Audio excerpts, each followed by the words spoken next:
Good evening, everyone.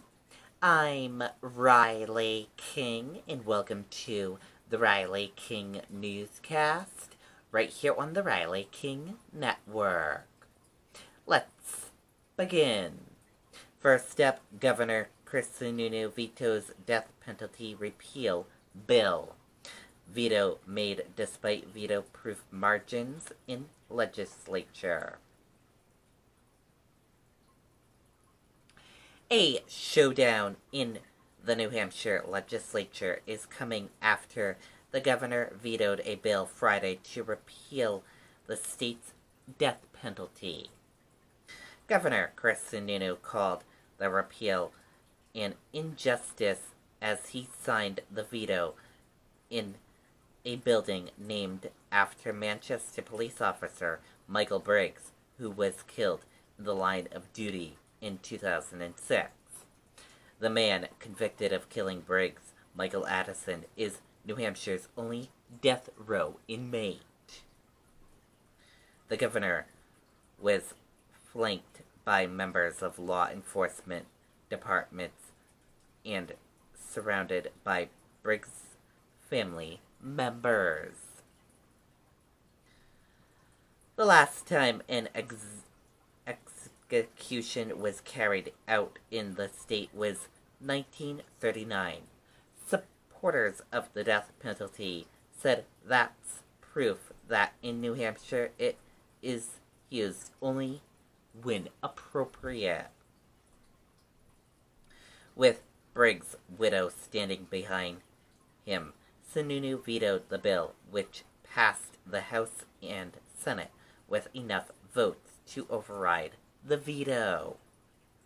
The governor said he hopes that before the legislature meets to hold the override vote, legislators reconsider their position. A group gathered Thursday at the State House to try to convince the governor to change his mind and let the bill become law. The group said capital punishment is costly and runs the risk of killing innocent people.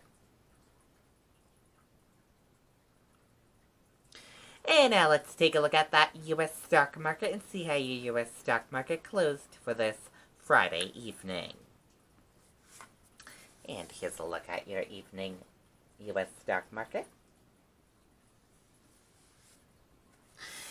And your Dow Jones Industrial Average closed in the green and went up. Your Nasdaq closed in the green and went up. S&P 500 closed in the green and went up. Gold closed in the green and went up. Oil closed in the green and went up. US 10-year closed in the red and went down. Euro/USD closed in the green and went up. And VIX closed in the green and went up. In the red and went down. Sorry about that. Dow jumps 190 points after unemployment falls to lowest in half a century. Amazon shares gain.